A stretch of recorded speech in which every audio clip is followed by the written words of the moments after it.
કોરોનાની વધતી ચિંતા વચ્ચે અમદાવાદના સોલા સિવિલમાં એક કેસ નોંધાયો છે।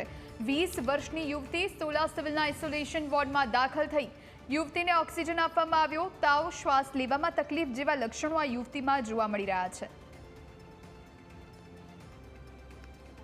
કેસો વધી રહ્યા છે। અમદાવાદ સહિત રાજ્યભરમાં કેસોની સંખ્યા જે છે તે વધી રહી છે અને અમદાવાદની સોલા સિવિલ હોસ્પિટલ ખાતે પણ તમામ તૈયારીઓ જે છે તે કરવામાં આવી છે। હાલમાં અમે ઉપસ્થિત છીએ અમદાવાદમાં કોરોના જે વોર્ડ તૈયાર કરવામાં આવ્યો છે ત્યાં પણ તમામ તૈયારીઓ કરી દેવા માટે આદેશ કરવામાં આવ્યો છે। હાલમાં પણ તમે જોઈ શકો છો કે નર્સિંગ સ્ટાફ જે છે તે હાલ દવાઓનું નિરીક્ષણ કરી રહ્યા છે અને તમામ તૈયારીઓ જે છે તે કરવામાં આવી રહી છે। ખાસ કરીને વાત કરવામાં આવે તો સોલા સિવિલની અંદર પણ બેડ તૈયાર કરવામાં આવ્યા છે। બેડ પણ આપણે બતાવશું કે કઈ રીતની જે છે વ્યવસ્થાઓ કરવામાં આવી છે। જોઈ શકાય છે કે અહીંયા પણ દવાનો સ્ટોક જે છે તે અહીં રેડી રાખવાનો આદેશ પણ કરવામાં આવ્યો હતો। આરએમઓએ જે પ્રમાણે જણાવ્યું એ પ્રમાણે તમામ તૈયારીઓ જે છે તે કરવામાં આવી છે। આઇસોલેશન વોર્ડ જે છે તે પણ તૈયાર કરી દેવામાં આવ્યો છે। આ એક આઇસોલેશન વોર્ડ છે, ત્યાં પણ પૂરતા બેડની વ્યવસ્થા જે છે તે કરવામાં આવી છે।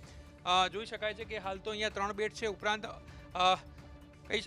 અન્ય જે છે તે પણ બેડની વ્યવસ્થાઓ જે છે તે અહીંયા કરવામાં આવી છે। નાના નાના કેબિન્સ અહીંયા તૈયાર કરવામાં આવ્યા છે। જો ઓક્સિજનની જરૂર પડે તો તેવા દર્દીઓને અન્ય જગ્યાએ પણ જે છે તે ખસેડવામાં આવી રહ્યા છે। સોલા સિવિલમાં એક મહિલા જે છે તે પોઝિટિવ આવી છે અને જે પણ શંકાસ્પદ દર્દીઓ જણાય છે તે તમામનો રિપોર્ટ જે છે તે કરાવવામાં આવી રહ્યો છે, જેથી કરીને તુરંત જે છે તેનું તાત્કાલિક નિદાન જે છે તે થઈ શકે અને ક્યાંક ને ક્યાંક મહામારી અટકતી જે છે તે ફેલાતી પણ અટકાવી શકાય।